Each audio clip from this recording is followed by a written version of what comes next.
Greetings again, everybody. Welcome back to Dark Souls. This time we're gonna rob some graves, but first, I believe we picked up the very large ember in New Londo ruins, and I think that Andre might enjoy it. So let's go on ahead and show it to him. Why not?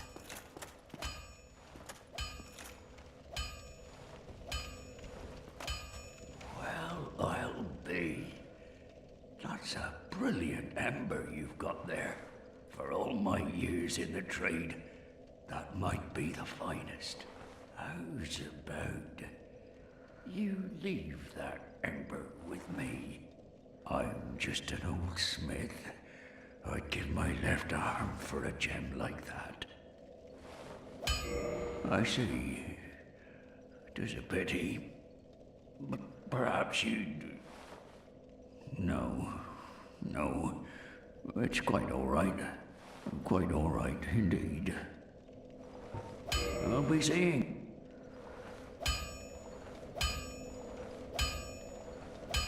Well, I'll be... Well, thank you mightily for that. Now, just leave the rest to me. Andre of Astora gets the job done, you shall see. You didn't really think I would not give it to him, right? So before we head off though, let's go and check out Logan because I think he's left. Oh, there you are. Just so you know, Master Logan has left on his own again. It seems that he is still determined to find the famed regal archives in Anor Londo. I intend to search for him. Only before I leave, there is one thing I wish to do. You see, Master Logan has left most of his books.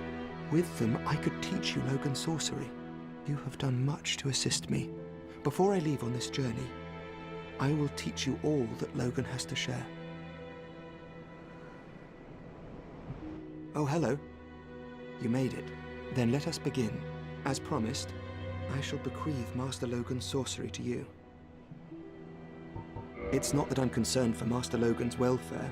Even in this treacherous land, Logan's skills are unmatched. He is a true hero. No, the reason I seek Logan is, well, it's really my own conceit now, isn't it? It's not that I'm concerned for Master Logan. Well, goodbye then. Do stay safe. So, Greeks will now sell us all of Logan's spells, even if we already bought them, so we can actually get and also use duplicates of them. Now though, we are headed to the graveyard, you might remember. We went here in the very first video, when we completed my begin the game ritual. I still haven't found a better name for it, yeah. But yeah, I just went here, picked up some items, but now we're actually going to explore it a little more thoroughly, so we can actually get through it. Because, well, you're actually supposed to come here, I think, well, either before Blighttown or at the latest before Sen's Fortress. But most players forget about this by then, so they just, well, they tend to save it for way later in the game. Like I do. But unless you really need some of the items you can find in the area we're going to now, you don't really have to come here. Because it basically leads to an endgame area you can explore but not finish, because the orange fog gate will be there. But anyway, the orange fog gate is gone for us, so we could theoretically go on after this area and kill another endgame boss. Those skeletons here don't pose much of a threat to us at this point. Even at the beginning of the game, they're really manageable. Though, before coming here, I recommend upgrading your weapon at least a little bit to make it easier, because they can take quite a few hits. And I believe they are weak to blunt weapons. I'm not using a blunt weapon though. I'm using a curved sword here, the Shotell, which has a nice side effect because it penetrates the blocks of enemies. I also upgraded it to be a divine weapon, which means those guys take extra damage, and in fact most hollow type or undead enemies take extra damage. And that item there is something I forgot the first time I came here. Something really important, the binoculars. We could have also picked those as a starting gift, but since you can pick them up right at the beginning of the game if you go down to the graveyard, you don't really have to pick them as a starting gift. They essentially let you see a little bit farther if you equip them. Now, we killed a bunch of skeletons up there, but with our shottel it took quite a bit. They still took several hits, so let's actually switch to Quelaag's Fury Sword again. Skeletons are also weak to fire, so the Fury Sword should do a good job against them. And oh yeah, more of those exploding skulls we already saw. Yeah, nice, that's better already. Should take one out with about 2 hits, as opposed to the former 3 to 4. But oh, what was the noise I just heard? Hey, I killed that guy! Oh yeah, that's right. Actually, those guys will get up over and over again until we kill them with a divine weapon, or kill the necromancer that is controlling them. Now, since we haven't killed the necromancer yet, we will have to use the shottel. The shottel isn't as bad as I made it out to be a second ago anyway, so this shouldn't be much of a problem. We could have also made another weapon divine, and even if we weren't able to make weapons divine, the game would still give us some options to choose from. For instance, Silver Knight weapons qualify as divine weapons, and Artorias' greatsword we can make from Sif's Soul as well, at least if we use a sword hilt to make it. There are more divine weapons than that too, but let's not list them all, we don't have all day. Though if you wonder how you can tell whether a weapon is divine or not, just go to the weapon stats and check if there is a number next to the white circle. And this is a necromancer, the guy with the lantern there. They usually would throw fireballs at us, but I managed to kill him early.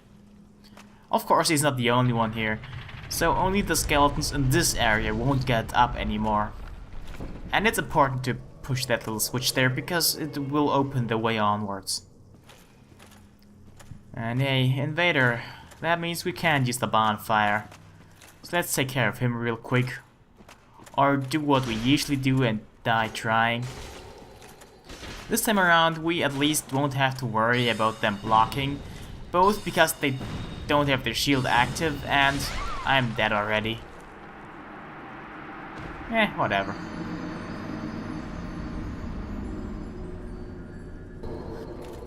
Luckily, it's not a long walk to get back here, and even if we died later on in this area, it wouldn't be much of a problem because the catacombs are easy to shortcut through. And we will be seeing that, but first, I'll go the regular route just so you can see the way you're actually supposed to go. The catacombs are a more vertically oriented area, much like Blighttown and the Great Hollow, but it's much more popular, mostly because it's not all vertical. It's mostly a vertical hub that connects to several more horizontally based areas. And that necromancer over there, you will want to take him out with ranged attacks, because if you don't and get close to him, he will run away, and you will have to chase him through his entire territory. Now though, he's dead, and I could theoretically switch from my shottel to a different weapon that does a little more damage, but I think I'll be sticking with it, because I can attack through shields like that. If you paid attention to those bridges there which you see just a second ago, you will probably have reached the conclusion that this area will feature us going back and forth between two sides until we eventually reach the bottom. And it is a pretty long area. For a really long time I didn't like it at all because it's kind of bland visually. It doesn't look too special. But once I found out all the secrets and the shortcuts, I grew to like it actually. And not just because I could skip it all in one go if it just felt like it, but because I simply appreciate the work the level designers put into it. The Lucerne here is actually a pretty nice weapon, although a lot of people probably also know it as the Murden Hammer, because that's what it was called in Demon's Souls. Because Murden was actually a place in Demon's Souls. The Lucerne here, on the other hand, is named after a real-world location in Switzerland. And it is a halberd type weapon, which does thrusting attacks because its hammerhead has a pokey bit on it. Now, a strength-based weapon that does thrusting damage is pretty useful for characters who want to use the Leering, if they want to use it as a strength build, that is. Because the Leering increases the damage done through counter hits as long as they are thrusting attacks. A counter hit though is really difficult to land because, well, a counter hit is an attack that you land during the active attack frames of an enemy's attack animation. So no backstabs, no repos, and no stagger hits. They are really hard to land. But with the Leering equipped, you do really good damage. As long as you actually manage to land a counter hit, that is. Alright then, time to go outside again. See that bridge there? Yeah, we can't really walk across there because it is turned in a kind of a bad way. So unless we like to walk across spikes, we can't get across. So we will need to find some means of turning the thing around so we can actually, well, get across. Lucky for us, there is a switch that does that just around this corner. Right there it is. And while we make our way back to the bridge, why not tell you a little bit about Lautrec? You might have noticed that I'm wearing his armor this time around.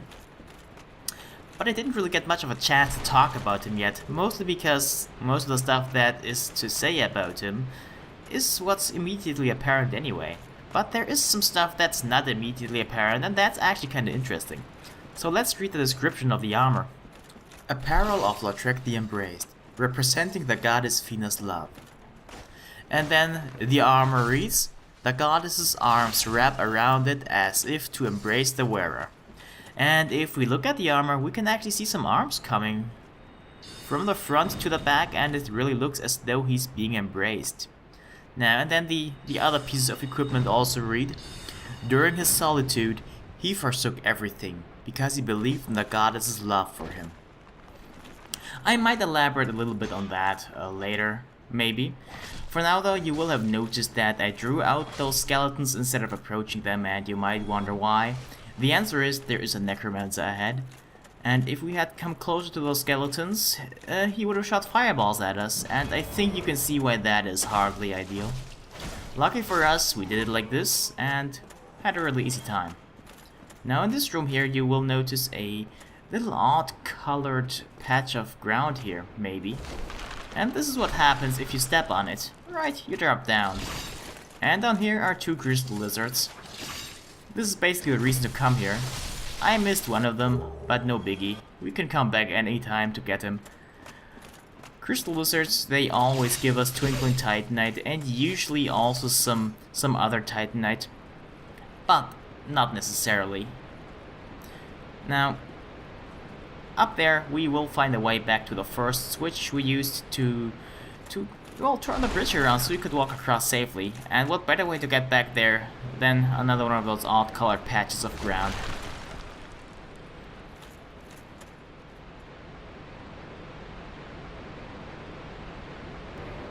But hey, yeah, let's leave a message for other people so they know that there is a drop there.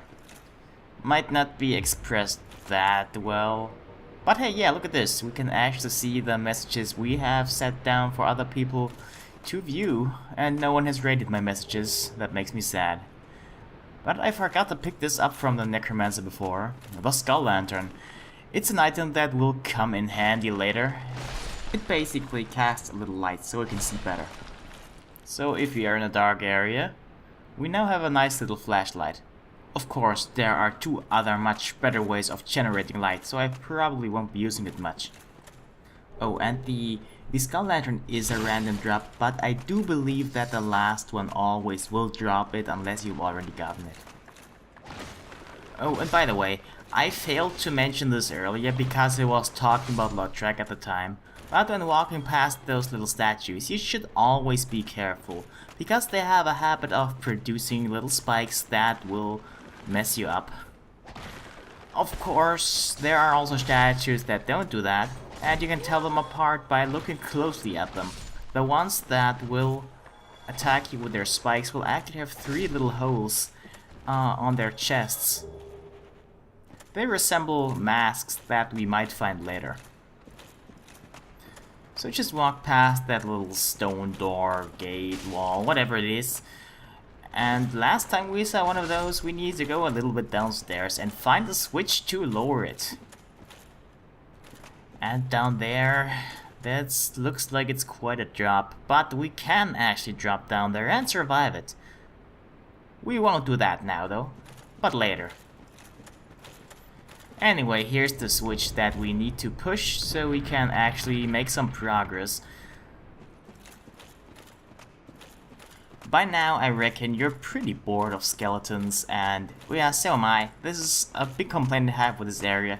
The enemies are really repetitive. Here though is a reason I like the area, the secrets. Now if you walk out here we will probably walk into nothingness, but if we turn right there's a latch we can drop on. And another one, and we will be there where we pushed that switch just a bit ago. But this time we're up here and we can pick up that item, which is a scythe. And this is another one of those patches of ground which leads us to the end of the area, but we don't want to be here yet. So let's pretend this never happened, at least for now, and turn left instead.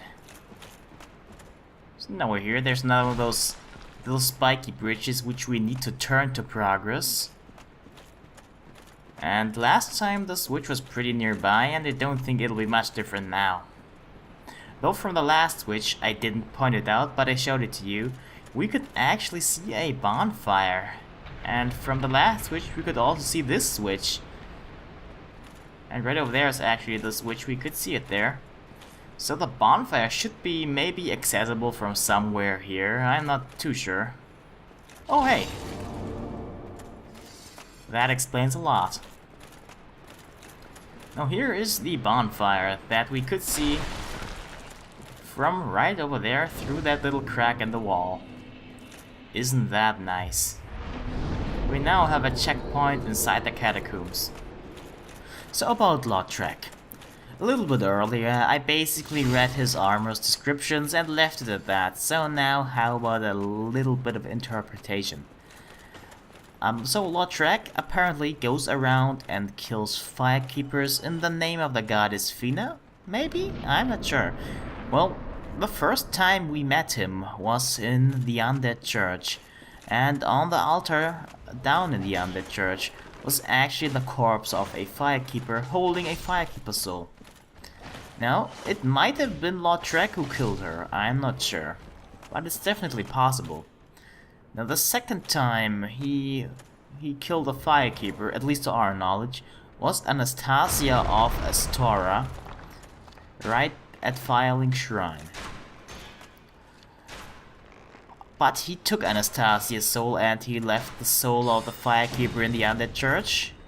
I don't know, maybe he was caught and forced to leave the soul behind, I'm not sure there. Again, this is just my personal speculation. Now the last time we met him and also killed him, that was in Analondo. Now in Analondo, there's also a firekeeper, but not in the spot that we found him in. He was in the cathedral in Gwyn's Keep. And the firekeeper is right at the beginning of Analondo. But we don't know if he killed her in his world or not. He might have, he probably did, and if he didn't, he probably planned to. The point here is that he always hangs out near firekeepers, like in Firelink Shrine where he just waited for a bit before he went in for the kill and killed Anastasia. It's not entirely clear what his motivations for this are, but his armor states that he is devoted to the goddess Fina, so maybe it's a religious thing for him. Of course, we know nothing about the goddess Fina, it is only mentioned in his armor's description. So, it might be that this is actually the will of the goddess Fina, or that he's just misguided and thinks he is doing her a favor. The Dark Moon Seance ring we just picked up there is required to join a certain covenant we will also want to join later on. It's not really obvious that you need the ring, or how you have to use it. But yeah, you need it, that's the point here. And the main reason to actually come to the side path aside from that ring is to kill that necromancer here. It is important to hunt down all the necromancers because they don't respawn. And if you go through this area another time, you will be able to use whichever weapon you please, even if it isn't divine, because you can just, you know, kill them and they won't get back up because all the necromancers are already dead.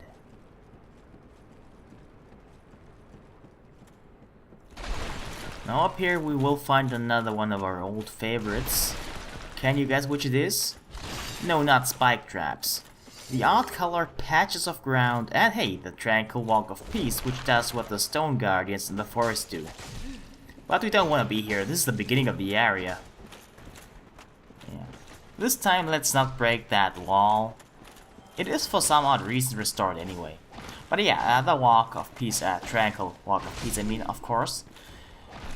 In case you forgot what the guardians in the forest do, the tranquil walk of peace slows down enemy movement in a certain radius around you.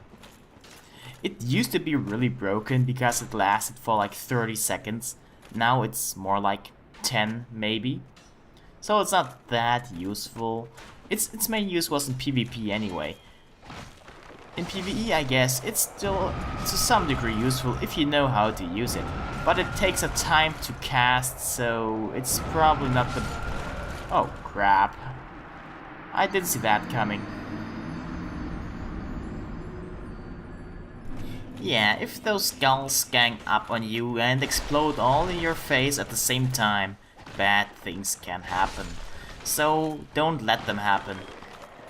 Try to draw out the skulls, and if you hear that little charge-up noise they make whenever you get close to them, just get the hell away.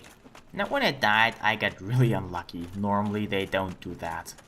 But they can, so watch out. Now we're already almost at the end of the area, but we still have quite a few things to do. Firstly, right there at the end of the hallway, we see a Titanite demon.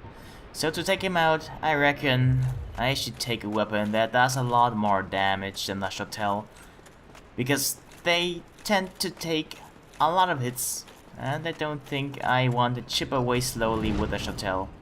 So let's use the weapon that used to be a little bit overpowered and is probably right at the level we need it to be at this point. Or no, wait, maybe not. This actually is a late early game area, so... But yeah, he still takes quite a few hits, even with a weapon as powerful as the Black Knight sword.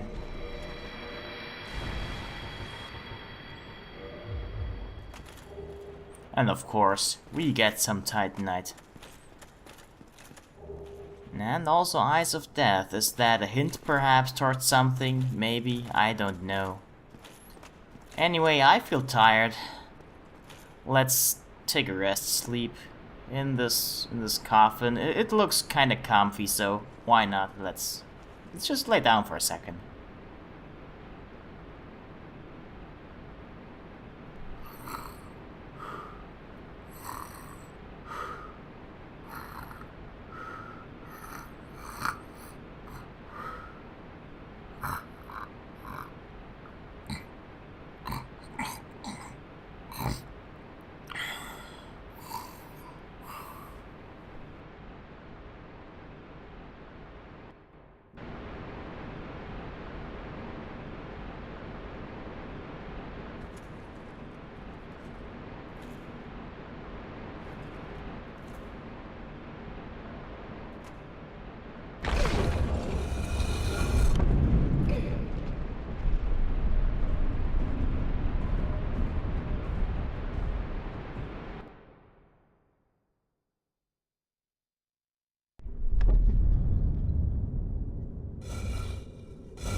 Did you ever wake up in a place you've never seen before?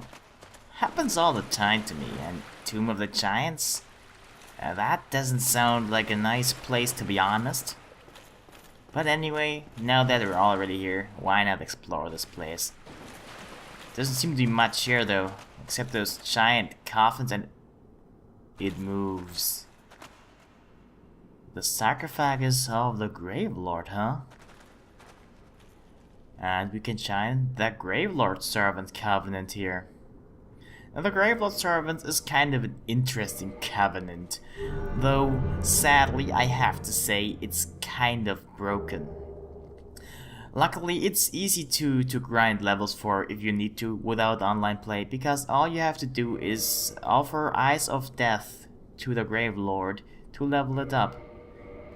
They're also dropped by basilisks and they have a decent chance of dropping. But yeah, if you give 10 of them, you will get a nice little miracle. It's pretty much just a stronger version of the Gravelord Sword Dance we got for just joining, and you can only use those two miracles as long as you are a member of the Covenant. And offering more Eyes of Death will increase the power of those two miracles, but now it's nap time again.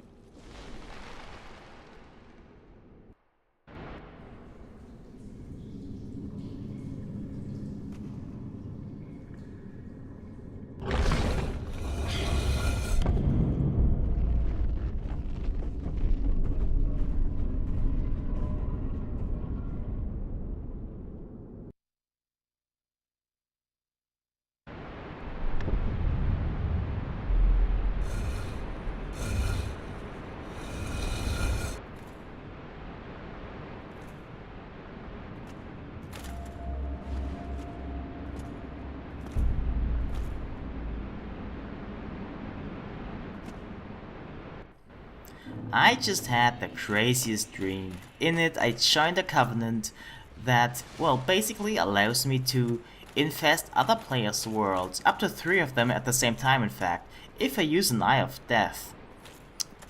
Now, if those people I infested were in a New Game Plus, they would also encounter Red Phantom versions of regular enemies, which are stronger versions actually. Now, they can kill them and would get nothing except maybe a bit of experience for them. But then, of course, I would also leave a little summon mark behind wherever I stand. It would get updated just about every 30 seconds, I think. It would move alongside with me in the world. And if the players I infested find that, they can in turn invade my world and kill me to end the infestation. Sadly, in practice, this covenant is so incredibly broken that I will not even attempt to show it. Or rather, I did attempt to show it, but it didn't really work. On a happier note, we just killed the last necromancer a few seconds ago. We won't have to worry about skeletons getting back up again ever again. We could now switch weapons if we felt like it, but hey, the shuttle isn't that bad, so let's stick with it for a little while longer. But yeah, the reason I've come back up here is that the floor here can crumble. And it's a much easier way of dealing with that Black Knight we can see down there. But the Black Knight isn't... I almost thought he jumped down and was gonna call him an idiot, but he didn't. He just decided to go out and then back in. But yeah, if we had gone further down from where we killed the last necromancer, that Black Knight would drop down there and we would have to fight him alongside some other enemies, and that wouldn't be so pretty now, would it? The Black Knight, Great Axe. So we now saw all 4 types of Black Knights. The regular straight sword type, the great sword type, the halberd type, and now also the Great Axe type. Now you will probably have seen all those nice little bone wheel skeletons there, and this here is my favorite method of dealing with them. Just corral them all together and then do a plunge attack to kill as many of them in one hit as you can. Could have also waited for that one guy there, but I didn't want to waste too much time. It is also recommended that you just trigger those explosive skulls as soon as you spot them, so they don't well, managed to get a surprise hit on you, like they kind of did a little bit earlier on me. For now though, I could have also lured those out with a bow and arrow and plunge attack them as well, but hey, let's take them out the good old-fashioned way. To reminisce a little bit about the painted wall of Ariamis, or at least that bottom part of it. Now I hear some clanking and a wall, so, well, how will we ever get there? Now we're back where we pushed that one switch and where I told you that we could drop down there hypothetically if we wanted to and survive. But let's actually do it this time around. I mean, yeah, at some point we will have to, right? Actually, this is strictly optional.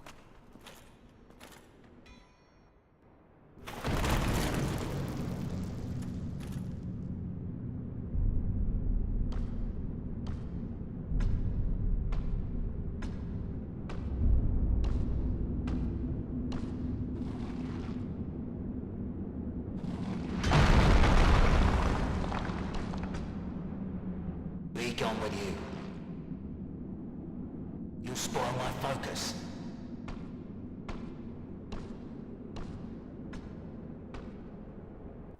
Well, that's an interesting fella. Now, a lot of the time, there will be a skeleton behind you. This is not intended, it just dropped down alongside with us. But yeah, let's annoy that guy a little bit, shall we? Why, you have an ember, do you? Ah, forget about it. I don't deal with that kind. What has gone wrong with embers these days? This guy here, and his name is Vamos by the way, is the blacksmith that allows us to create fire weapons. Now right off the bat, he can create regular fire weapons up to level 5 with green titanite, and that's nice enough already, but later on we'll be able to upgrade them to plus 10. I'm here to smith, not to chit-chat. I've told you, I'm here for the trade, not for the talk. Enough with your presence. It disturbs me. Well, you are a persistent one, are you not? But I'm afraid I'm a mere blacksmith. It's just me and my trade.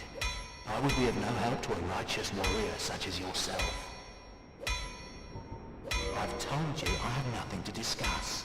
If I have anything to offer, it's my smithing and nothing more. I'd be of more help with that ember from New Londo, of course. It's a shame the whole place was flooded. Speaking honestly, I must say that I'm at my very limit. There's no more work to be done. Unless I had the flame of that legendary witch. But that would require a visit to Lost Izalith. Impossible.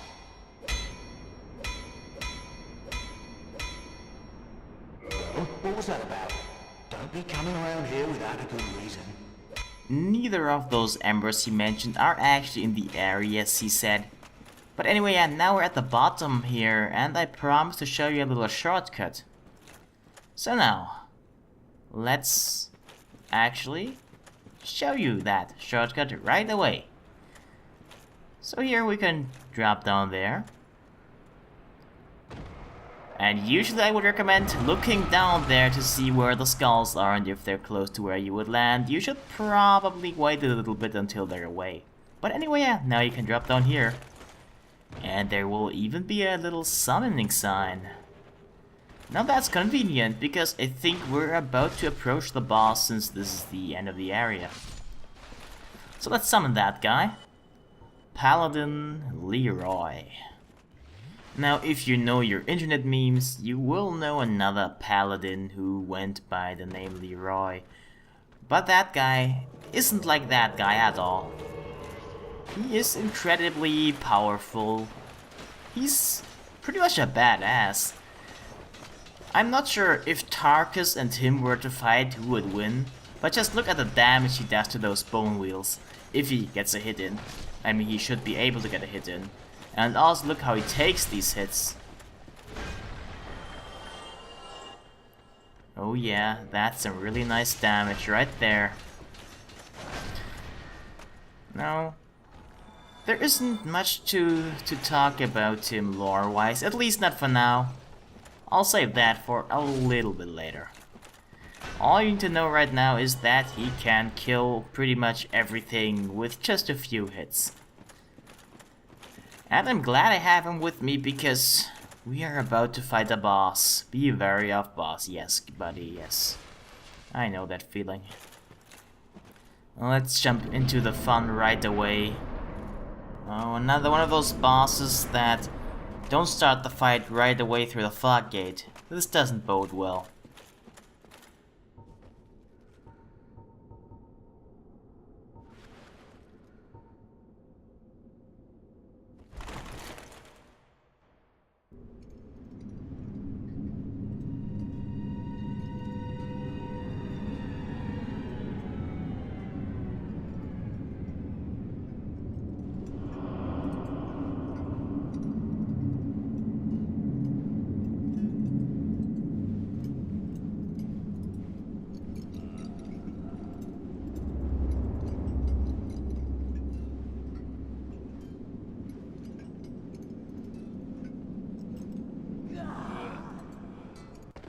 Okay, let's be honest here.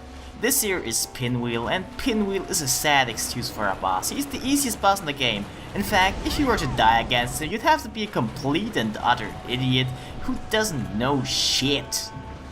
Yeah, so Pinwheel basically casts magic and also creates some doppelgangers, but only one will actually take damage. The other ones will just disappear if you hit them, but they can still damage you. Normally you would do a lot more damage than I do here, but I'm kind of using a little underleveled weapon. Just see what Leroy does to him. He took off half of his health with one swing. Now, if you could only hit him one more time. Oh there, he hits him one more time, so Pinwheel's dead now. I'm glad the hardest boss fight of the game is over now. So Pinwheel always drops a mask, this time the mask of the child. It is one of the good masks he can drop, but more on those masks a little later. He also got us the Rite of Kindling, which allows us to now kindle bonfires beyond their normal limit, so we can kindle them up to level 20 if we feel like it. For now though, I'll say goodbye again, and I do hope to see you again next time.